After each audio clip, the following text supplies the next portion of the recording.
Oh, g'day. Well, glad you're here because there's a particularly good surprise for you here today. What I've stumbled across is this beautiful fig tree, and it's fruiting. So I was happened to notice some fruit down there on the ground, and then I happened to notice quite a lot of bird droppings and bat droppings, because they're two different animals. Bats aren't birds; they're a different kind of creature. We have a look up here. So we've got some beautiful figs now. You cannot get any fresher.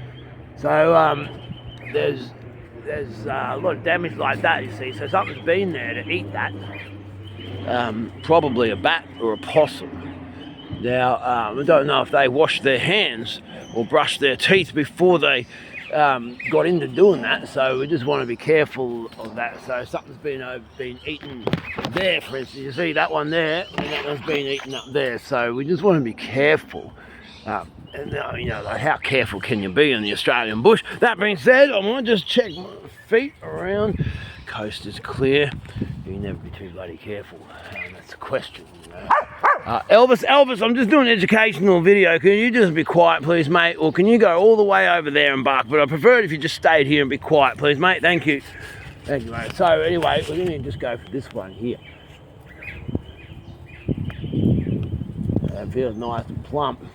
You know, I've never had the privilege of being able to see this out in the wild. Elvis, can you please just be quiet, mate? Or go a long way away.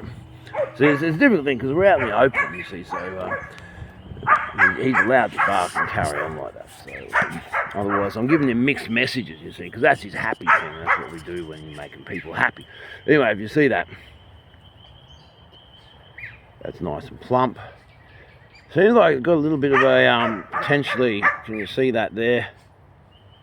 Just trying to get a bit of light shine on it. See that? That's like an alkaloid. It feels like a sticky, sappy alkaloid. So you just want to be careful of that. I don't really know what I'm doing with this, you see. I was hoping I'd make them down, but he did say to me, taste it. Just be careful and taste it. What you're doing with the edibility test is normally you would rub this somewhere like on the inside of your wrist, like that skin there. Wait 8 hours, see if there's no response. Then you rub it on the inside of your elbow, wait 8 hours, and see if there's no response. And then you rub it like on your armpit, wait 8 hours, see if there's no response. Then you rub it like here, which I've got to be careful because I do have some of that on there. You rub it on the inside here. You go on more and more sensitive skin bit by bit, right? And then if there's no response, then you put some on the inside of your lip. Wait 8 hours if there's no response. So it's taking a while here, and if you're pretty hungry, you're going to be very sensitive to all of this as well. You're doing this on an empty stomach. Then you have a little bit like, you get something like the size of your thumbnail, and then you put that in your mouth and you chew it up, and then you ingest it on an empty stomach, and then you wait 8 hours. So this is normally the point where you go to sleep, and if you wake up in the morning and you're not dead, then that food is not poisonous. Doesn't necessarily mean it's edible, that means it's not poisonous. It doesn't, but that doesn't safeguard you against the build-up toxins, such as wandering dew is something that you find in the landscape like this. But it can give you a build-up toxin of silica. You have to eat a fair bit of it though, fortunately. All this grass you can see here is edible, incidentally. It's you just chew on it, don't swallow it. Chew it, you get a lot of enzymes and you get a lot of nutrients out of it, proteins, carbohydrates, but it's the enzymes as well that keep you going. Just don't swallow it because it plugs you up. You see, you'll get constipated because we don't have the ability to process cellulose like that. Yeah, so that's why when we eat a lot of cellulose, but it comes out mainly in dietary fibre. But there's particular types of cellulose. Basically, cellulose is that. You know, and it comes in all different shapes and forms. Anyway, so I'm going to try this.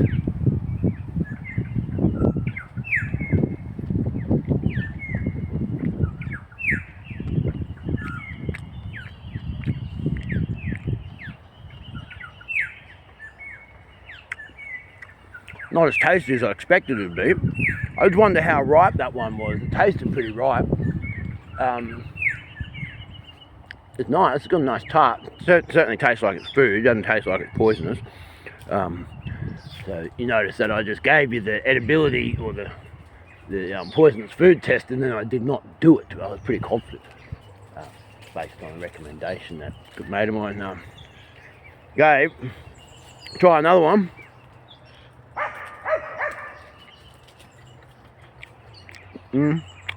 That one's a bit more soft, a bit more plump. Definitely got more of a tart. Certainly got more of a tart nature to it. Yeah, not bad. Literally going for the lowest hanging fruit here at the moment. Not really the kind of personality. See that one? Can you see that? It's got this white sap that's coming out of it. So that's an alkaloid. That's like an alkaloid toxin. Don't get that in your eyes. That'd burn your eyes.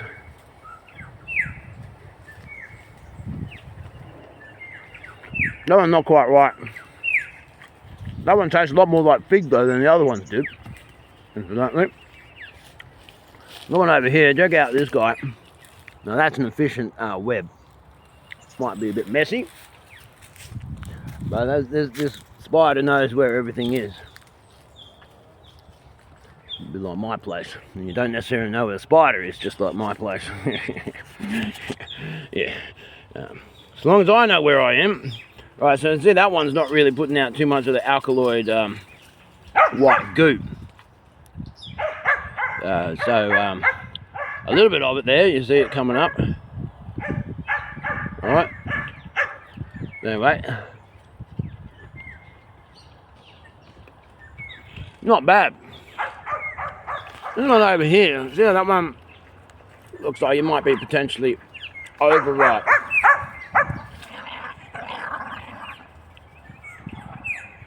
That one's a lot more plump and pudgy. You see, it might be a bit more overripe. We'll give that one a go.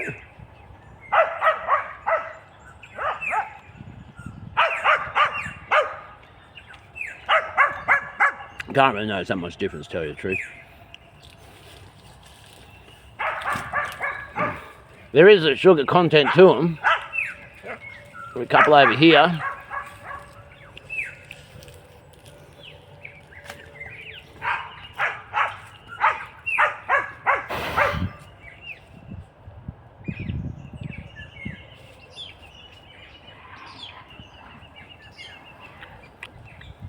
That's what I got on the inside of it.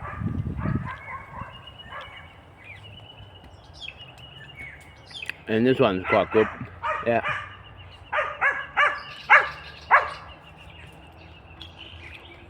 Number of seeds in there, so we should be able to propagate this. It's not bad. That one's pretty good. And this one seems a little bit more overripe. This one got a lot more sunlight in it.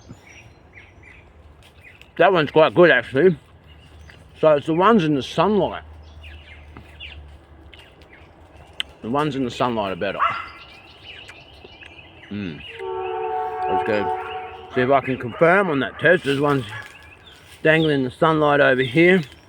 Yeah, the ones in the sunlight look a little bit more like they're a bit more see, like that kind of, see the blemishes on it? The blemishes seem to make it sweeter. See that? Yeah. So, although no, yeah, that one's nowhere near as sweet.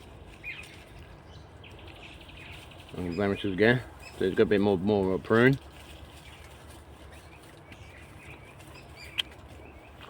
That one's nowhere near as sweet either. Right, so a little bit hit and miss with all of that. But this is the tree. This is what you can look for. Certainly going to save your life in a survival situation, whether it's that tasty or not. And in a survival situation, not really going to have much access to sugar or anything sweet out there in the world, so you're most likely going to find this to be a lot sweeter than what I'm finding it to be right now. Incidentally, you can do that with a marsh fly. And you get it, and if you smack it and it's done, and then you squeeze the head and put your hands, put your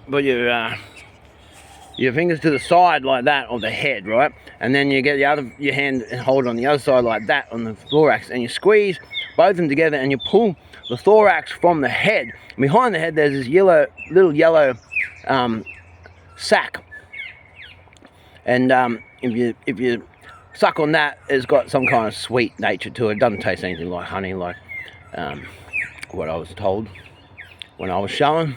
Nothing like honey at all. Some kind of sweetness. Anyway, better off just eating the whole fly. There's a bit more nutrients in it, the protein and stuff like that you're not getting. But that's a bit of a delicacy in marsh fly season.